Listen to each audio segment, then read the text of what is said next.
Vries exam में आपका स्वागत है। आज का विषय है आत्मनिर्भर भारत अभियान तथा आर्थिक प्रोत्साहन। आत्मनिर्भर भारत अभियान तथा आर्थिक प्रोत्साहन। आइए जानते हैं सुर्खियों में क्यों। आत्मनिर्भर भारत अभियान, मिशन के चरण, आत्मनिर्भर भारत अभियान के 5 स्तंभ, MSME के लिए क्रेडिट गारंटी। ये जानते हैं सुर्खियों में क्यों। भारत के प्रधानमंत्री माननीय श्री नरेंद्र मोदी द्वारा कोविड-19 महामारी के दौरान देश को संबोधित करते हुए आत्मनिर्भर भारत अभियान की चर्चा की गई तथा 20 लाख करोड़ रुपए का आर्थिक प्रोत्साहन पैकेज की घोषणा की गई। यह घोषणा पूर्व घोषणा तथा RBI द्वारा लिए गए निर्णय को मिलाकर है, जो भारत के सकल घरेलू उत्पाद अर्थात GDP का 10% के बराबर है। पैकेज में भूमि, श्रम, तरलता और कानूनों पर ध्यान केंद्रित किया जाएगा। आत्मनिर्भर भारत। वर्तमान वैश्वीकरण के युग में आत्मनिर्भर की परिभाषा में बदलाव आया है। भारत वसुधैव कुटुंबकम अर्थात धरती ही परिवार है की संकल्पना में विश्वास करता है। चूंकि भारत दुनिया का ही एक हिस्सा है, अतः भारत प्रगति करता है, तो ऐसा करके वह दुनिया की प्रगति में भी योगदान देता है। आत्मनिर्भर भारत के निर्माण में वैश्वीकरण का बहिष्कार नहीं किया जाएगा, अपितु दुनिया के विकास में मदद की जाएगी। आइए जानते हैं आत्मनिर्भर भारत अभियान के मिशन का चरण के बारे में। मिशन को 2 चरणों में लागू किया जाएगा।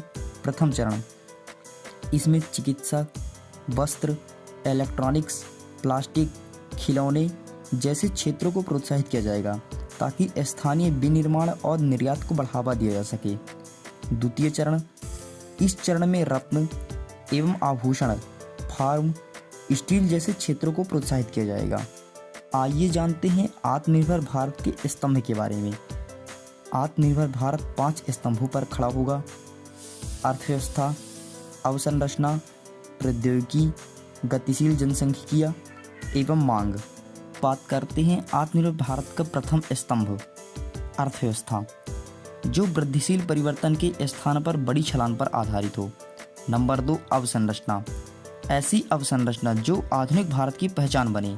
नंबर 3, प्रौद्योगिकी, 21वीं सदी प्रौद्योगिकी संचालित व्यवस्था पर आधारित प्रणाली हो।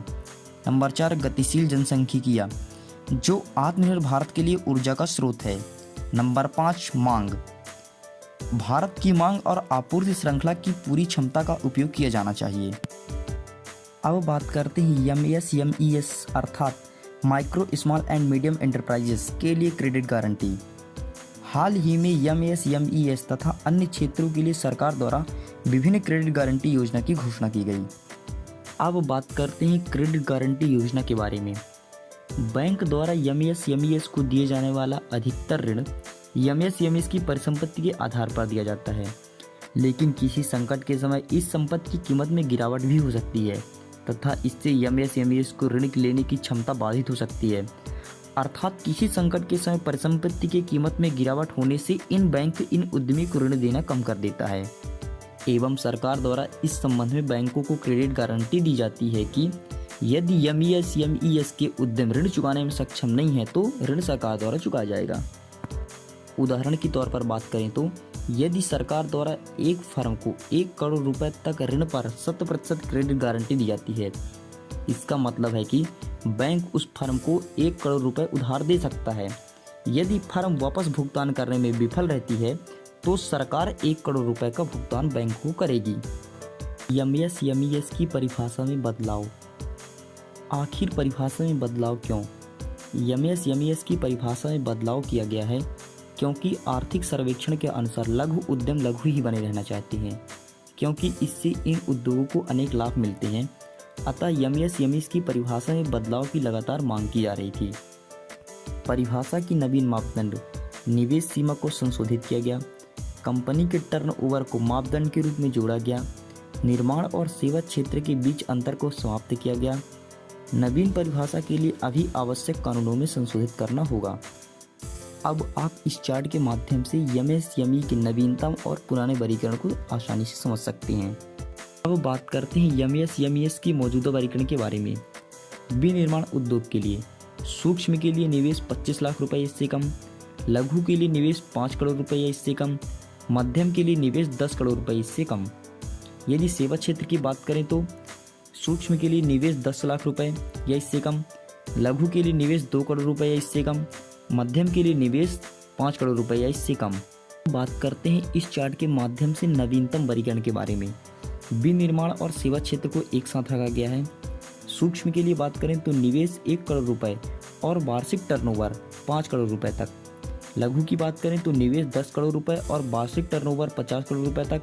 मध्यम की बात करें तो निवेश 20 करोड़ रुपए और वार्षिक टर्नओवर 100 करोड़ रुपए तक। अब बात करते हैं नवीनतम परिभाषा की आलोचना के बारे में। इस बदलाव की आलोचना की जा रही है क्योंकि नवीन एमएस की परिभाषा वैश्विक स्तर के अनुसार होनी चाहिए।